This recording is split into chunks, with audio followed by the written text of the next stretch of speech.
అందరికీ నమస్కారం. నేను మీ రైతు బిడ్డ స్వాతి బరిశెట్టి. ఈరోజైతే ఈ ఎకరానికి వరాలు పెట్టడానికైతే వచ్చిన. ఇక వరాలు పెట్టే ముందు మీ అందరికీ ఒక చిన్న విషయం చెప్పాలని ఈ వీడియో అయితే తీస్తున్నా. అసలు ఎంత బాధాకరం అంటే ఇలాంటి పరిస్థితి ఏ తల్లికి రాకూడదు. నాకు వచ్చింది అంతలా. అసలు ఏంది నేను చేసుకున్న కర్మ? నా పిల్లలు నన్ను చూసి భయపడి నా దగ్గరికి రావట్లేరు. గుంజుకున్నా కానీ ఐష్ అయితే నా దగ్గరికి రావట్లేదు. నన్ను చూసి మస్తు భయపడుతుంది. ఏమైందంటే నిన్న నైటు మా అమ్మమ్మ 7:30 టైంలో వచ్చింది మా ఇంటికి. ఐష్ నా దగ్గర ఉండట్లేదు, మా అమ్మకాన్నే ఉంటుంది. 7:30కి వచ్చింది. అయితే తన షూస్ ఇక్కడనే ఉన్నవి, నా దగ్గరనే తీసుకోవడానికి వచ్చింది. షూస్ ఇవ్వు మమ్మీ అంటే నేను ఇవ్వను, నా దగ్గరికి వస్తేనే ఇస్తాను. నేను రానంటే రాను, నువ్వంటే నాకు ఇష్టం లేదు, నువ్వు నిన్ను చూస్తే మాకు భయం వేస్తుంది, నాకు అమ్మమ్మ అంటేనే ఇష్టం, నేను నీ దగ్గర ఉండను, నేను అమ్మమ్మ కాడనే ఉంటాను అంటుంది. అట్లయితే షూస్ ఇవ్వనన్నా. ఏడుస్తుంది. ఇక తనని ఎందుకు ఏడిపించడంలే అని షూస్ ఇచ్చిన. కాసేపు కూర్చుంది. అమ్మమ్మ అదోటి ఇదోటి మాట్లాడుతుంది. అయితే మామయ్య వాళ్ళ ఇంటికి పోయేస్తా, ఐషుని దగ్గర ఉంచుకొని అమ్మమ్మ చెప్పింది. ఉండు ఐషమ్మ అంటే అరి కీస్తున్నా, ఉండనంటే ఉండనని కింద బోట్లి ఏడ్చి మరి మా అమ్మమ్మతోటి పోయిందన్నమాట. నా దగ్గర ఉండట్లేదు, నా దగ్గరికి రావట్లేదు అసలు. ఐషు మస్తు భయపడిపోతుంది.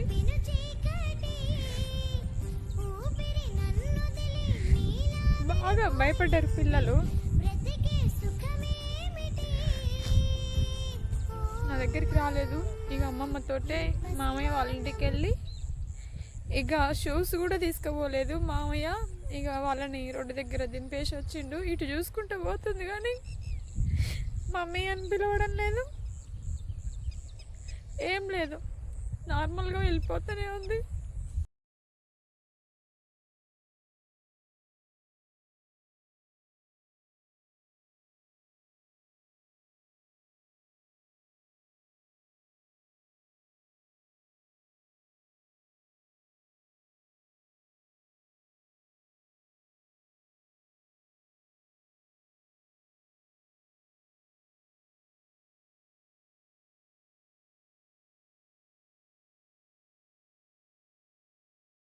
పాము ఈ 3 రోజుల సంది పాములు అసలు బీభత్సంగా నాకు అవపడుతున్నవి.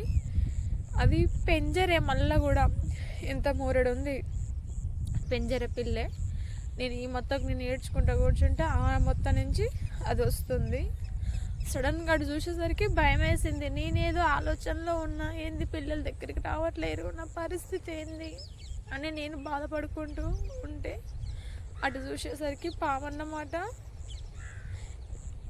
ఇన్ని కష్టాలు వచ్చినా, ఇంత బాధ అనుభవించిన దేవుడు ఏదో ఒక రూపంలో నాకైతే సహాయం చేస్తుండ అనిపిస్తుంది. ఎందుకంటే అటు చూడకపోతే పెంజర గారిస్తే పరిస్థితి ఎలా ఉంటుందో మీ అందరికీ తెలుసు, నేను చెప్పని అవసరం లేదు. దేవుడైతే ఏదో ఒక విధంగా నన్నైతే ఆదుకుంటూనే ఉండు. కష్టాలు పెడుతుండు, పరీక్షలు పెడుతుండు. నెగ్గుతుందా నెగ్గదా ఏమంటారు, తీరా లాస్ట్ సిచ్యువేషన్కి నేనున్నా అని ఒక చేయూతనైతే ఇస్తుండు. చావకుండా బతకకుండా జీవితాన్ని అయితే నాకు ఇచ్చిండు. అసలు పిల్లలు నా దగ్గరికి ఎందుకు రావడం లేదంటే చెప్పిన కదా మీ అందరికీ, నాకు హెల్త్ పరంగా బాగాలేదు. అందరూ హాస్పిటల్లో అంటారు. ఇది హాస్పిటల్కి పోతే నయం అయ్యేది కాదు. ఎందుకంటే ఎంఆర్ఐ స్కానింగ్లు కూడా దిగొచ్చిన ఏం లేదు. ఇప్పుడు లోకంలో ఎలా బతికినా కష్టమే, చెడ్డ కష్టమే, మంచి చెడు అనేవి 2 ఖచ్చితంగా ఉంటుంది కదా. ఇప్పుడు నాకు చెడు ఎదురై నా జీవితంలో 15 నెలలు అన్నమాట. 15 నెలల సంది మా కుటుంబం నేను కాబట్టి చాలా ఇబ్బంది పడుతుర్రు. ఎవరికైనా సమస్య వస్తుంది, తొలగిపోతుంది, కానీ నాకు సమస్య వస్తుంది, ఇంకా పెరిగిపోతుంది కానీ తగ్గట్లేదు. బాగా ఇదైపోతున్నాం మేమైతే. ఫస్ట్ నుంచి కూడా ఇట్లనే ఉండేది నాకు హెల్త్. అప్పుడు అమ్మ నా దగ్గర ఉంది కాబట్టి ఎంత ఏమైనా నాకు ఐష్ భయపడేది కాదు. అమ్మ ఉంది కాబట్టి దగ్గరికి పోయేది. మొన్న నైట్ చిన్నోడు ఇంకొక 4 రోజులు అయితే హాస్టల్ పోతాడనగా 9:30 టైంలో నాకు హెల్త్ కండిషన్ బాగాలేదు. ఆ టైంలో అలా చేసిన ఇది అని మీకు నేను చెప్పలేను కదా. చేసేసరికి మా పిల్లలు ఇద్దరు బాగా భయపడి ఇక మా అమ్మకైతే ఫోన్ చేసిండు మా చిన్నడు, మమ్మీ ఇట్లా చేస్తుంది రా అని. ఆ రోజు బాగా దడుచుకుంది ఇద్దరు పిల్లలు.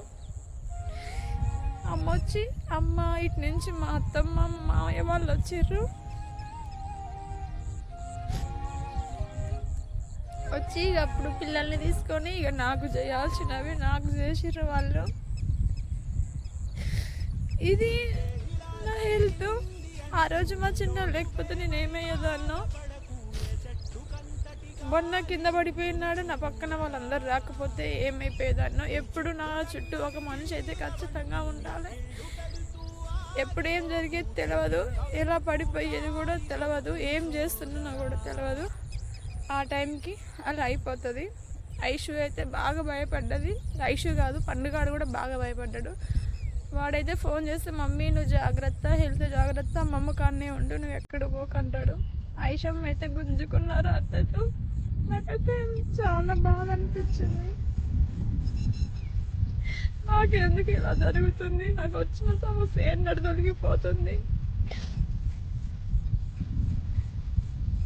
ఇది నా ఆరోగ్య సమస్య.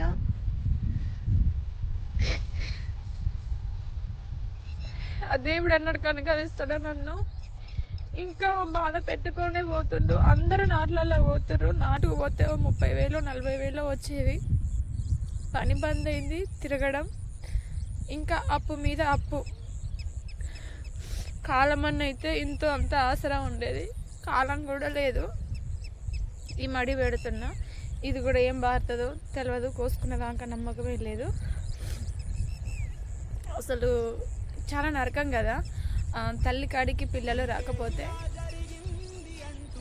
నాకు వచ్చిన సమస్య ఎన్నడూ తొలగిపోతుందో, మేము మున్పట్టి లెక్క ఎప్పుడు ఆనందంగా ఉంటామో అనిపిస్తుంది. ఇలాంటి పరిస్థితి ఏ తల్లికి కూడా రాకూడదు. ఇది చెప్పుకుంటే తీరేది కాదు, కానీ తప్పదు.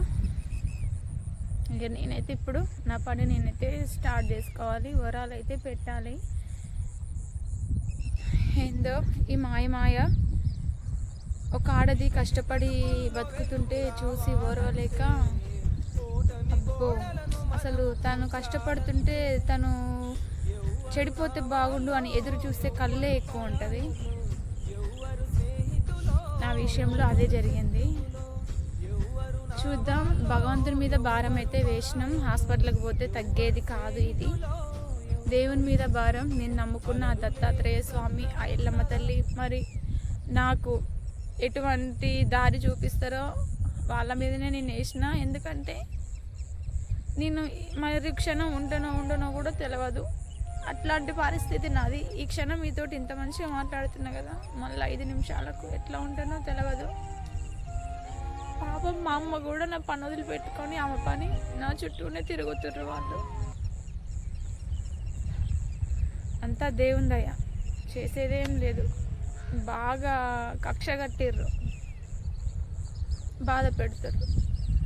ఒక ఆడపిల్లని బాధ పెడితే ఏం వస్తుంది మీరే చెప్పండి. తండ్రి లేడు, ఒక ఒంటరి ఆడపిల్ల తన పిల్లల కోసం కష్టపడుతూ పోరాడుతూ అనుక్షణం శ్రమిస్తూ తన బతుకేదో తను బతుకుతుంటే వాళ్ళు ఓర్వలేక ఈ విధంగా చేసిర్రు. పని చేసుకోకుండా చేసిర్రు.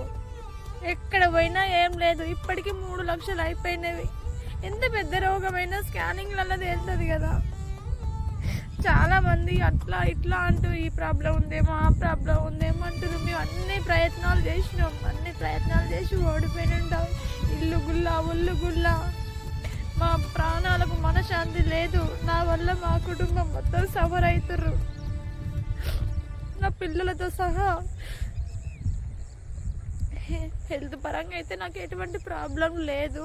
అంటే అందరూ హాస్పిటల్కి వెళ్ళు అంటారు కదా, ఇది హాస్పిటల్కి వెళ్తే తక్కువయ్యేది కాదు ఇది. ఇక మీరే అర్థం చేసుకోవాలి.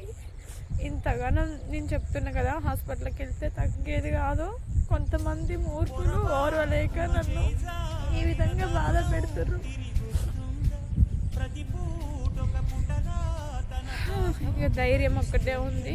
నేనైతే దేవుని మీద భారం వేసి నా పని అయితే నేను చేసుకుంటున్నా. ఎంత హెల్త్ బాగాలేకపోయినా పని ఎక్కడ కూడా తగ్గలేదు. నా పని నాకు చేతనైనంత కాడికి నేను పోరాడుతూనే ఉన్నా. ఇంత అమ్మ ఇంత కష్టపెట్టినా చేస్తుంది అని అవతల వాళ్ళకి బాగా పడ్డదన్నమాట.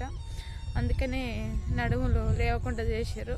అంటే వంగి నాటేయలేను కదా, 5 నిమిషాలు వంగితే కథ నా పని అయిపోయినట్టే. ఇది పొద్దుకేసరికి వరం అయితే పెట్టేసుకుంటా చిన్నగా. ఈ రైతు బిడ్డను ఇదే విధంగా సపోర్ట్ చేస్తూ ముందుకు తీసుకెళ్లాలని మనస్ఫూర్తిగా కోరుకుంటూ, నేను మీ రైతు బిడ్డ స్వాతి బరిశెట్టి అగ్రికల్చర్.